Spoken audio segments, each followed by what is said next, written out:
session today? James, a pretty quiet day for a Monday, only $3.3 billion worth of stock being traded. And if we have a look at the market today, this is what it looks like intraday. You can see that the slide really happened after the ANZ job ad numbers came out, and we did see a decline of 1.8% compared to the previous month for the month of June. So that was a negative for the market. But really the market at the moment is being dictated by two key themes. One's a strong US dollar and the other is weak China demand, and that really played out on today's market. If we have a look at some of the stocks which reached 52-week highs, there were stocks like QBE Insurance, which benefits from the strong US dollar, rising longer-term bond yields, and has a strong exposure to North America, with about 40% of its gross written premiums for the group coming from that region. And Amcor was another one which reached a 52-week high. Only around about 20% of its sales comes from Australia and New Zealand, and the rest from offshore.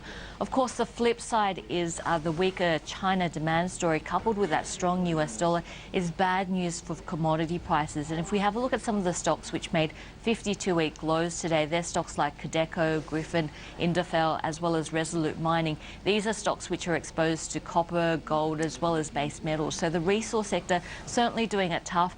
Reflected also around the region, we saw the Shanghai Composite down by 2.2%, and we know that has a big correlation with our material space. In fact, just having a look at China's stock market, the Shanghai Composite, with the material sector underneath, and having a look at a one-year view, and you can see that especially recently what we've seen is that there is a very high correlation, and you can see that the two tend to peak as well as trough together. So the fact that we saw Shanghai Composite down by 2.2%, not good news for the material space, which was also down by 2.2%.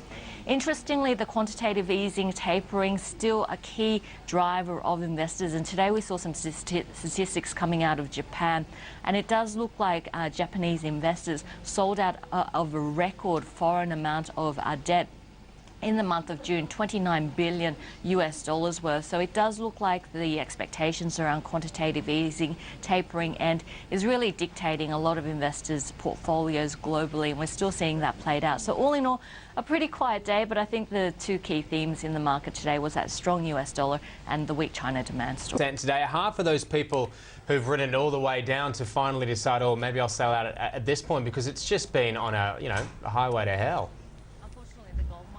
Struck by that weaker gold price, as well as, I guess, relatively high cost of production, especially if they do have operations here in Australia. And we have seen some of the gold companies selling out of Australian assets to concentrate on some of the lower cost overseas assets that they have. And I guess it was quite easy to make the case for gold during the global financial crisis as a safe haven asset, but also because the cost of carry was pretty much zero. We had zero interest rate policies in places like the US, Japan, as well as in the UK. And I guess now, if we have a look at the case for gold, there is a cost of carry. We are seeing longer-term bond yields up again, so it's harder to make that case.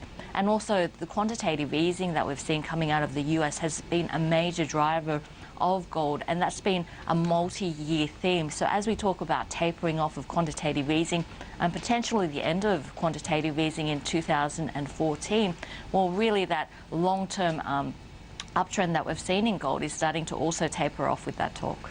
Look, if, Julia, the mine is a little bit on the nose at the moment, a lot of sections seemingly are out of favour. Yield play remains in the background. Speculation today, CBA could well raise its dividend. Look at the likelihood of that happening, do you think? I think it's a very strong likelihood. If we have a look at Commonwealth Bank, it's the only one of the big four which actually sees the end of financial year as of the 30th of June, which means it's the only one of the big four banks which will be reporting in August and also reporting its final dividend. If we have a look at Commonwealth Bank's dividend policy, they have a payout policy of 70 to 80%, but they also look to maximise their franking balance. Now, this is the amount of franking credits that they can give out to shareholders, and for Commonwealth Bank, after their interim dividend was paid, this stood at $435 million. So it is a tax-efficient way for Commonwealth Bank to reward its shareholders. Now, expectations for Commonwealth Bank's full-year profit is for $7.6 billion. That would be a new record, and based on a dividend payout ratio of 80%, which Commonwealth Bank can probably do, because we are seeing quite a subdued still credit growth environment, so it probably still has quite a lot of assets on its books which aren't being employed. So if we have a look at an 80% payout ratio, that would be a full year dividend of about $3.77, and that would represent a rise of 13% compared to the last financial year. So having a look at Commonwealth Bank, the shares are up around about 11% over the past year. In fact, if we have a look at the shares over the last 1 year, this is what it looks like. And even while we have seen a bit of a pullback in the last few months, from January to July, what we have seen are the shares up by 11%. So some of that probably already priced into Commonwealth Bank's share price. Yeah, Scott, CB